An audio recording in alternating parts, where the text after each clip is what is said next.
अगले 3 महीनों में कुछ नहीं खाया, कंदमूल फल और जल, कंदमूल फल और जल 3 महीने तक लिया और भगवान कृष्ण का जाप किया। ओम नमो भगवते वासुदेवाय, ओम नमो भगवते वासुदेवाय, ओम नमो भगवते वासुदेवाय। पंचमासन लगाया और ये जाप करता रहा दिन रात। 1 दिन, 2 दिन, 3 दिन, 4 दिन, महीना, 2 महीने, 3 महीने बीत गए, भगवान को नहीं आए, भगवान को नहीं आए। 3 महीने के बाद में ध्रुव जी ने सोचा कि कोई बात नहीं, भगवान नहीं आए, कन्हैया नहीं आए तो कोई बात नहीं। अब कंदमूल फल छोड़ दिए, केवल मात्र जल पी रहा है। स्नान किया यमुना में और फिर पद्मासन लगाया। केवल मात्र 24 घंटों में एक हथेली में जैसे जल आता है थोड़ा सा, वो जल पिया, बैठ गया। ओम नमो भगवते वासुदेवाय, ओम नमो भगवते वासुदेवाय। अब कुछ भी नहीं खाया। 1 महीना, 2 महीने, 3 महीने, 4 महीने, 5 महीने, 6 महीने बीत गए। ध्रुव जी ने कुछ भी नहीं खाया। 5 वर्ष का बालक, इतना कोमल शरीर है और उसका शरीर धीरे धीरे शिथिल हो गया, थक गया। ये बाल तो थे, ये रूखे हो गए, तमच्चा कमजोर हो गई। अब कुछ भी नहीं खाया, जल जो पी रहा था। अब कहते हैं भगवान को 6 महीने बाद भी दर्शन नहीं दिया ध्रुव जी को। दिन रात अटल जाप कर रहा है, ओम नमो भगवते वासुदेवाय। अब कहते हैं अगले 9 महीनों में ध्रुव जी ने जल जो पी रहा था वो जल भी छोड़ दिया। सदनों, कंदमूल फल छोड़ दिया, जल भी छोड़ दिया और केवल मात्र स्नान ध्यान करके और वायु के ऊपर जी रहा है और वो जाप कर रहा है भगवान का। अब 1 महीना बीत गया, 2 महीने बीत गए, 3 महीने बीत गए। अब कहते हैं यमुना का जल रुक गया। वो जंगल में दूर दूर तक ऋषि मुनि तपस्या कर रहे थे, उनका भी तपस्या में विघ्न पैदा हुआ, क्योंकि ध्रुव 5 वर्ष का बालक है। उसकी भक्ति इतनी बढ़ गई कि आसपास के ऋषि मुनि हवन कर रहे हैं तो हवन नहीं होता। यमुना का जल रुक गया, ऋषि मुनियों का पूजन में विघ्न हुआ। सारे ऋषि मुनि विचार करने लगे ये क्या हुआ। तब जाकर के सारे ऋषि मुनि भगवान से प्रार्थना की, भगवान से प्रार्थना की तो ये ब्रह्मा जी को पता लगा।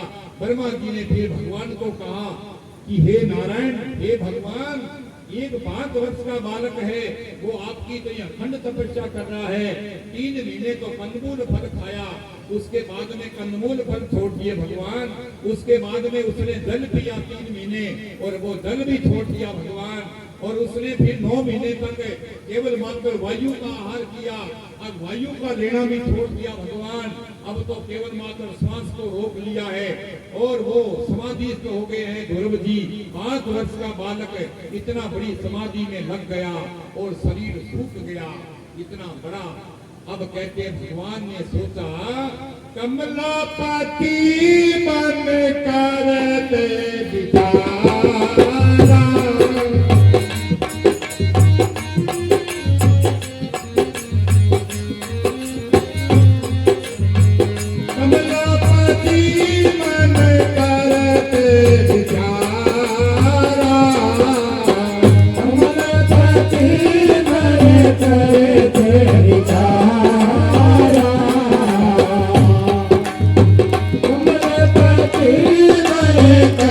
करे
हमारा।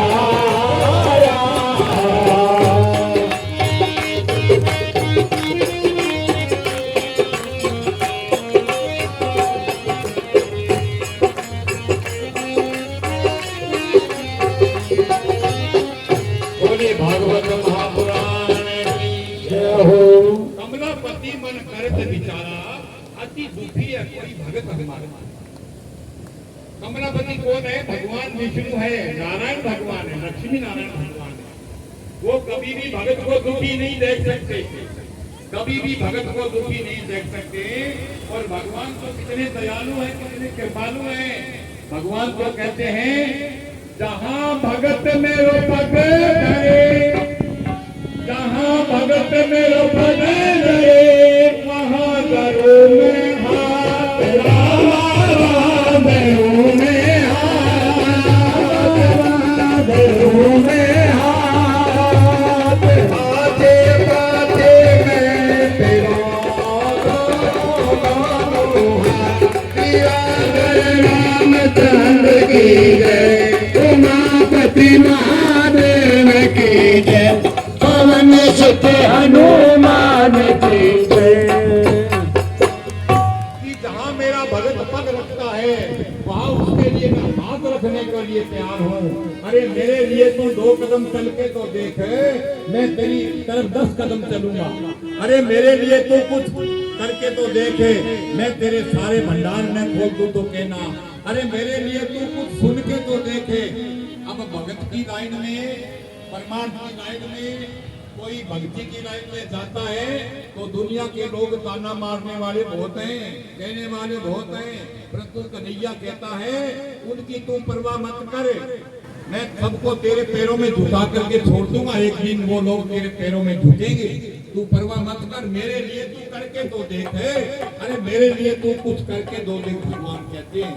अब कमलापति भगवान ने विचार किया कि मेरा भगत कोई ध्रुव है, इतना दुखी है, अब मेरे को उसके पास में जाना चाहिए। भगवान अब कहते हैं ध्रुव जी के सामने एक दिन प्रकट हो गए।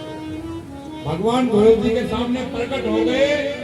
अब ध्रुव तो आंखें बंद किए हुए हैं और ध्यानस्थ हैं, ध्यान मग्न है, समाधि में लगे हुए हैं, समाधिस्थ हैं।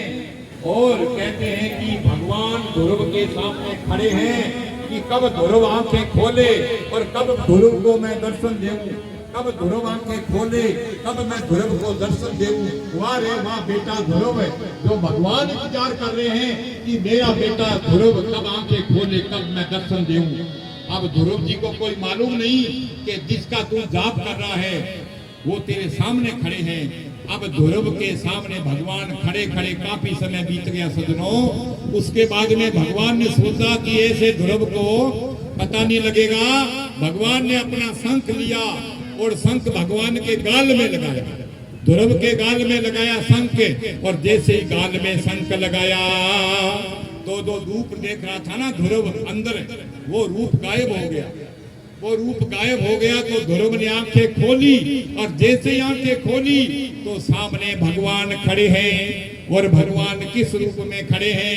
भगवान का रूप बड़ा सुंदर रूप है सजनों। कन्हैया का रूप आपको पता होगा, श्याम बरन सुंदर सदन, आहा, श्याम बरन सुंदर सदन, कमल नयन गुण खान भगवन, कमल नयन गुण खान भगवन, कमल नयन गुण खान, कटी पिताम्बर माल गले, चतर बुद्धि भगवान, सियावर रामचंद्र की जय, उमापति महादेव की जय, पवन सुत हनुमान की जय। भगवान का रूप कितना सुंदर है, श्याम वरण, श्याम वरण सुंदर सदन, कमल नयन भगवान, कटी पीताम्बर माल गल, और चतुर्भुजी भगवान, सशंक चक्रम सकरीट कुंडलम, सपीतवासम सरसीरुहे क्षणम, सहार वक्त स्तन को सुम्ब सिरियम नमामि विष्णु शिरसा चतुर्भुजम। ये रूप जो अंदर देख रहे थे वही रूप में भगवान बाहर खड़े हैं। अब तो ध्रुव जी वहां से चरणों में गिर पड़े, भगवान के चरण पकड़ लिए और भगवान ने क्या किया, ध्रुव को अपनी गोद में बिठाया, ध्रुव को गोद में बिठाया और ध्रुव के ऐसे हाथ लगाया, हाथ फेरा पूरे शरीर पर, जैसे माता अपने बच्चे का प्यार करती है ना, बड़ा सुंदर लाड करती है माता। बच्चा धूल दूसरी तो होकर के आता है, गली से खेल के आता है, धूल मिट्टी लगी होती है, माता अपनी सुंदर साड़ी हो चाहे 5000 की साड़ी हो, बच्चे को गोद में उठा लेती है, उठा करके बड़ा लाड प्यार करती है। उस समय नहीं देखती साड़ी तेरी गंदी हो रही है, क्यों, बेटा है ना, इतना प्यार होता है। दुनिया में सजनों तुम्हें पैसों से हीरा, सोना, चांदी, मोती ये मिल जाएंगे,